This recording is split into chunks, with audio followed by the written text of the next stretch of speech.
मुजफ्फरनगर से हारे candidate BJP के संजीव बालियान के आरोपों को पूर्व विधायक संगीत सोम ने बताया निराधार।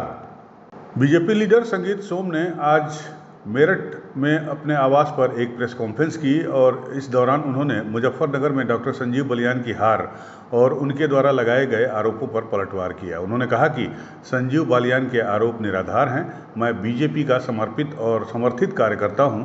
मेरी जिम्मेदारी सरधना की है, जहां डॉक्टर संजीव बालियान को हार बुढ़ाना और चरथावल से मिली है।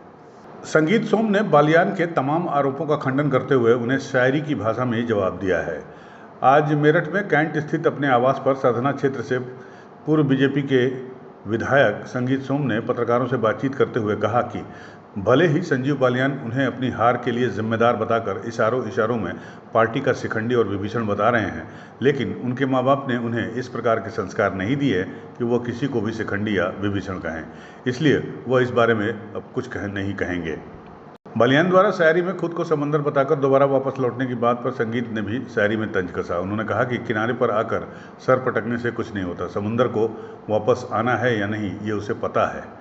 संगीत सोम ने खुद पर लगाए गए तमाम आरोपों को निराधार बताते हुए कहा कि वो पार्टी के समर्पित और समर्थित कार्यकर्ता हैं। बालियान अगर उन पर सरधना विधानसभा में चुनाव हराने का आरोप लगा रहे हैं तो बालियान खुद जवाब दें कि बुढ़ाना का सोरम गांव, जिसे संजीव बालियान का घर माना जाता है, वहां वह क्यों हार गए।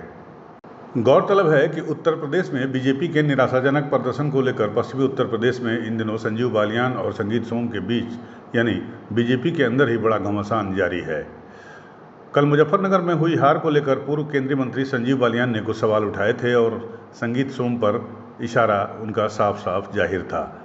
आज संगीत सोम ने राष्ट्रीय लोकदल के बीजेपी के साथ आने के फायदे के सवाल पर भी कहा कि मुझे नहीं लगता कि हम जो सीटें जीत रहे थे उनको साथ लेने से हम वो भी हार गए।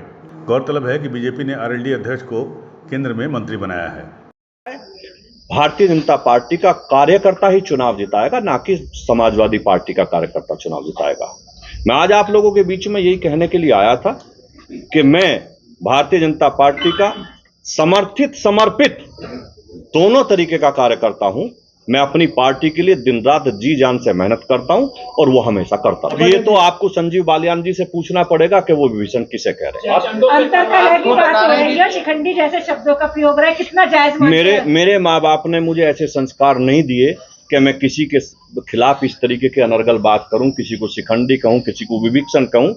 मैं केवल इतना कहना चाहता हूं कि मेरे माँ बाप ने मुझे ऐसे संस्कार दिए हैं कि मैं किसी के बारे में खराब शब्द ना बोलूं। बालियान कह रहे हैं मेरा पानी उतरते देख किनारे पर अपना घर मत बना लेना, तो लौट कर फिर आऊंगा, क्या कहेंगे? ये तो उन्हीं से पूछिए कि वो क्या कहना चाहते हैं, लेकिन पत्थर पे सिर पटक के कुछ नहीं होता, पत्थर पे सिर पटक के कुछ नहीं होता। समंदर को वापस आना नहीं आना वो उसे पता होगा। यूपी न्यूज़ 9 के लिए मेरठ से ब्यूरो रिपोर्ट।